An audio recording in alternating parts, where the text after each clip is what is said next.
మీ ఇంట్లో మొదటి కోటీశ్వరుడు మీరే అవ్వాలనుకుంటున్నారా? ఈ ఫైనాన్షియల్ వెబినార్ లో ఇప్పుడే జాయిన్ అవ్వండి. నమస్తే, వెల్కమ్ టు సుమన్ టీవీ. నేను మీ రమా రాజేష్. నేను ఒక చార్టెడ్ వెల్త్ మేనేజర్ని. ఈరోజు ఒక ఇంట్రెస్టింగ్ టాపిక్తో వచ్చాను. ఇల్లు కొనాలా లేదా మ్యూచువల్ ఫండ్స్లో ఇన్వెస్ట్మెంట్ చేయాలా అని చెప్పేసి. సో నేను చాలా వీడియోస్ చూస్తున్నప్పుడు కానీ, లేకపోతే నా వీడియోస్ మీద కమెంట్స్ చేసేటప్పుడు కానీ, నేను ఆ కమెంట్స్ చదివినప్పుడు నాకు ఒక చాలా ఇంట్రెస్టింగ్ కామెంట్ కనిపించింది. సో ఇవాళ ఆ కామెంట్తోనే నేను ఈ పర్టికులర్ వీడియోని చేస్తున్నాను అనమాట. బికాస్ ఇట్లాంటి చాలా రాంగ్ అండ్ మిస్ అజంప్షన్స్తోని చాలామంది ఉన్నారు. సో ఈ పర్టికులర్ వీడియోతోని ఇల్లు కొనాలా, మ్యూచువల్ ఫండ్స్ తీసుకోవాలన్న దానికి completely I want to break all the myths. ఆ మిత్స్ అనేవి కూడా బ్రేక్ చేయాలనుకుంటున్నాను. సో అతను ఏమన్నారు ఈ పర్టికులర్ కామెంట్లోని, 80 లక్షల ప్రాపర్టీ తీసుకున్నాను, దీంట్లోని ఇప్పుడు అది 1,40,00,000 అయింది. సో నాకు 60-70% ప్రాఫిట్ వచ్చింది, ఆర్ 60-70% నేను గెయిన్ అయ్యాను అని చెప్పేసి అంటున్నారు. 60-70% గెయిన్ ఇన్ 6 to 7 years అంటే పర్ యానం ఎంత వచ్చిందండి రిటర్న్ మీకు? పర్ యానం రిటర్న్ ఓన్లీ 10% వచ్చింది. అండ్ ఈ 10% రిటర్న్‌లో కూడా ఆయన కడుతున్న ఈఎంఐ అమౌంట్ ఎక్కడ కాలిక్యులేట్ చేయలేదు. ఆ 6 to 7 years ఆయన హౌస్ మీద పెట్టిన ఇన్వెస్ట్‌మెంట్స్ అంటే ఎక్స్‌పెన్సెస్ మనం ఎక్కడ కాలిక్యులేట్ చేయలేదు. ఇవేమీ చేయకుండానే ఆయనకొచ్చింది 10% రిటర్న్స్ మాత్రమే. ఆ 10% రిటర్న్స్‌కి రియల్ ఎస్టేట్ మంచిది, మ్యూచువల్ ఫండ్స్ మంచిది కాదు అని చెప్తున్నారు. సో ఇక్కడ మ్యూచువల్ ఫండ్ కరెక్టా, రియల్ ఎస్టేట్ కరెక్టా అన్నది కాదు పాయింట్. ఇక్కడ మీకు ఏది కరెక్ట్ అన్నది చాలా ఇంపార్టెంట్. ఇప్పుడు నా దగ్గరకొచ్చే క్లయింట్స్‌కి కొందరికి నేను మ్యూచువల్ ఫండ్స్‌లో పెట్టుకోండి అని చెప్తాను. కొందరు నేను ఇల్లు కొనుక్కోండి అనే చెప్తాను. బికాస్ వాళ్ళకి ఏది కరెక్టో ఆ పాయింట్‌లో మా అడ్వైస్ ఉంటది. సో ఇప్పుడు అందరూ చెప్తున్నారు కదా అనేసి లేని డబ్బులను అప్పు తీసుకొనొచ్చి ఇల్లు కొనుక్కొని దాన్ని మళ్ళీ రెంట్‌కిచ్చుకొని దాని మీద వచ్చే డబ్బులతో ఉండాలి అనుకోవడం కన్నా మ్యూచువల్ ఫండ్స్ బెటర్. సో మీరున్న సిట్యుయేషన్ బట్టి, మీరున్న ఏజ్ బట్టి, మీరున్న ప్లేస్ బట్టి, మీ రిస్క్ కేపబిలిటీ బట్టి ఏది కరెక్ట్, ఏది రాంగ్ అన్నది ప్రతి మనిషికి కూడా మారిపోతుంది. సో మ్యూచువల్ ఫండ్సే కరెక్ట్ కాదు, అలాగే ఇల్లు కొనుక్కోవడమే కరెక్ట్ కాదు. ఈ రెండిట్లో ఒక్కొక్కరికి ఒక్కొక్క ఆప్షన్ రావచ్చు. అది కంప్లీట్‌లీ మీ ఫైనాన్షియల్ స్టేటస్ మీద, మీరుంటున్న స్టేటస్ మీద డిపెండ్ అయి ఉంటది. So and most important thing ఇక్కడ ఇల్లు బెటరా, మ్యూచువల్ ఫండ్ బెటరా అనుకునేటప్పుడు తెలుసుకోవాల్సిన ఇంకొక పాయింట్, మనం ఎప్పుడైనా కూడా ఇలాంటి ఫిక్స్డ్ అసెట్స్, రియల్ ఎస్టేట్ అన్నది ఫిక్స్డ్ అసెట్ అంటాం అనమాట. అంటే ఏంటి అంటే మనం ఆ అసెట్‌ని ఈజీగా అమ్ముకోలేము. అది ఒక ప్లేస్‌లో ఫిక్స్ అయిపోయింది. ఇమ్మూవబుల్ అసెట్ అంటారు. దాన్ని ఎక్కడ మూవ్ చేయలేము.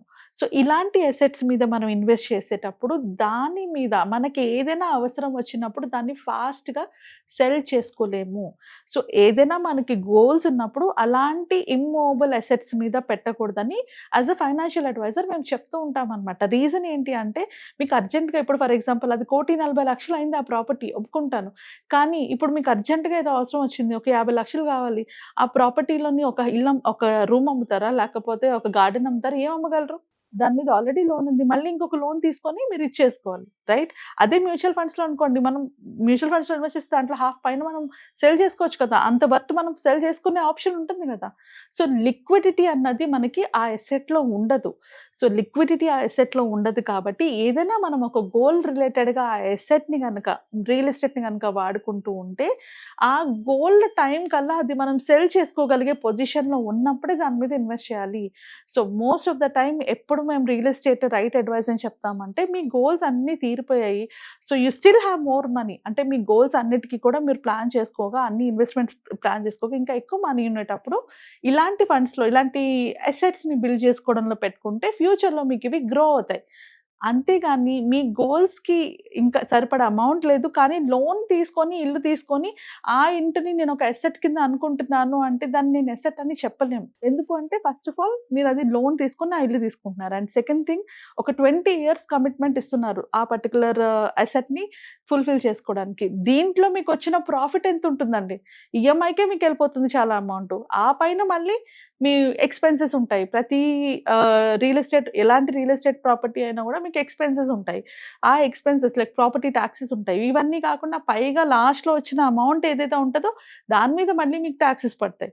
సో, ఆ తర్వాత కూడా ఒక రెస్ట్రిక్షన్ ఉంటుంది రియల్ ఎస్టేట్‌లోని. మనం రియల్ ఎస్టేట్‌లో కొనుక్కున్న అమౌంట్‌ని మళ్ళీ అందులో వచ్చిన ప్రాఫిట్‌ని మళ్ళీ ఇంకో రియల్ ఎస్టేట్‌లో పెట్టుకోవాలి అనేసి. సో, అలా ఇంకొక ప్రాబ్లమ్. ఒకవేళ అలా కాకపోతే బాండ్స్ ఉంటాయి. మనం బాండ్స్‌లో పెట్టుకోవచ్చు. బట్ 5 ఇయర్స్ పాటు ఆ బాండ్స్‌లోని మనం ఇన్వెస్ట్ చేసుకోవాలి. మనకక్కడ 5% to 6% కన్నా రిటర్న్స్ రాదు. సో, ఇన్ని ప్రాబ్లమ్స్ ఉన్నప్పుడు మీరే చెప్పండి. బయింగ్ ఎ హౌస్ బెటరా? లేకపోతే మ్యూచువల్ ఫండ్స్ బెటరా? మ్యూచువల్ ఫండ్స్‌లోని మీకు మెయింటెనెన్స్ ఉండదు. మీకు ఎవ్రీ ఇయర్ దాని మీద ఎక్స్‌ట్రా ప్రాబ్లమ్ ఉండదు. మీ చేతిలో ఉన్న డబ్బులు మీరు ఇన్వెస్ట్ చేసుకుంటున్నారు. లెట్స్ సే మీరు ఈ 20,000 ఈఎంఐకి కట్టుకునే అమౌంట్ ఉందంటే 20,000 మీరు మ్యూచువల్ ఫండ్‌లో ఎస్ఐపి చేసుకుంటున్నారు. లేదు నేను 50,000 ఈఎంఐ చేసుకుంటున్నాను అంటే 50,000 అది ఎస్ఐపి చేసుకుంటున్నారు. సో, ఎస్ఐపి ద్వారా గ్రాడ్యుయల్‌గా మీ ఇన్‌కమ్‌ని మీరు పెంచుకుంటున్నారు. మీరు సెల్ చేసేటప్పుడు కూడా అంతే ఈజీగా సెల్ చేసుకోవచ్చు. మీకు ఎంత కావాలంటే అంత అమ్ముకోవచ్చు. లేదు నేను అంత అమ్ముకోను అనుకుంటే దాని మీద ఓడి తీసుకోవచ్చు. అండ్ దాని మీద ఫైనల్‌గా మీకు long term capital gain talks తప్పితే ఇంకేమీ పడదు. సో, ఇన్ని బెనిఫిట్స్ ఉన్నప్పుడు మ్యూచువల్ ఫండ్స్ బెటరా? రియల్ ఎస్టేట్ బెటరా? అయినా కూడా వాట్ వి టెల్ మేమేం చెప్తామంటే ప్రతి క్లయింట్ టు క్లయింట్ సినారియో బట్టి. బికాజ్ ఇల్లు అన్నది ఒక ఎమోషన్ అండి. ఇల్లు ఆర్ రియల్ ఎస్టేట్ అనేది ఒక ఎమోషన్ జనాలకి. So, client to client we will advise. వాళ్ళకున్న సిట్యుయేషన్స్ బట్టి మా అడ్వైస్ మారుతుంది. అలాంటి డెసిషన్ మీరు తీసుకోగలిగినప్పుడు ఓకే. నేను ఇలాంటి ఒక మంచి ప్రాపర్టీ తీసుకోగలుగుతున్నాను. ఆర్ ఇలాంటి ఒక మంచి చాలా తక్కువ వాల్యూకి నాకు ఒక మంచి ప్రాపర్టీ దొరికింది. అలాంటి సిట్యుయేషన్స్‌లో డెఫినిట్‌గా real estate is a good option. But మీరు తీసుకుంటున్న డెసిషన్ గురించి మీరు 100% తెలుసుకోవాలి.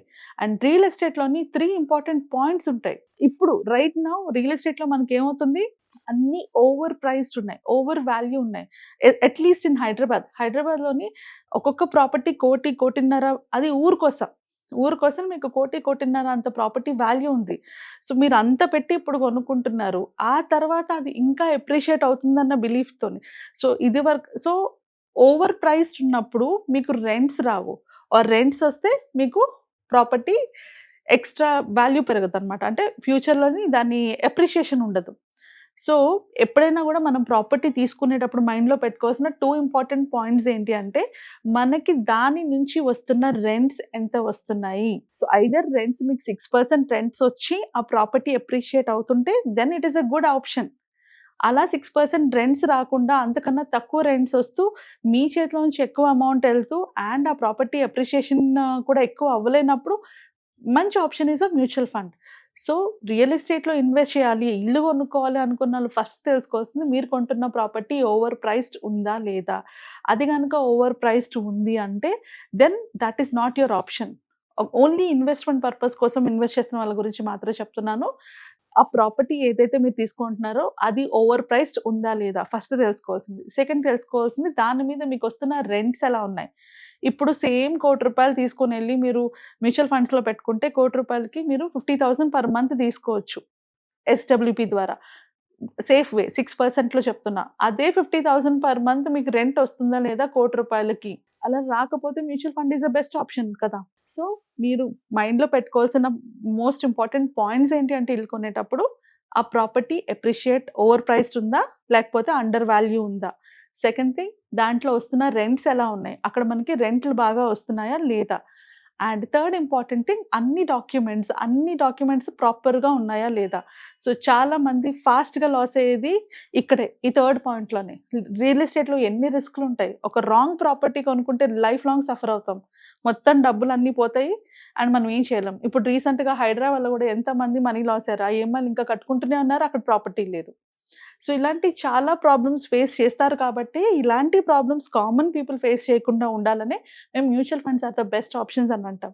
బట్ ఇప్పటికి కూడా మీకు ఇంకా ఈ ఇన్వెస్ట్‌మెంట్స్‌లోని అంటే హౌస్ కొనుక్కోవడం కరెక్టా? లేకపోతే మ్యూచువల్ ఫండ్స్ కరెక్టా? అని ఇప్పటికీ డౌట్స్ ఉంటే కింద స్క్రోల్ అవుతున్న నంబర్స్‌కి కాల్ చేసి అపాయింట్‌మెంట్ బుక్ చేసుకోండి. నేను డెఫినెట్‌లీ మీకు హెల్ప్ చేస్తాను. ఇలాంటి మరిన్ని ఇంపార్టెంట్ విషయాల మీద డిస్కస్ చేయడానికి నెక్స్ట్ వీడియోలో వస్తాను. Thank you.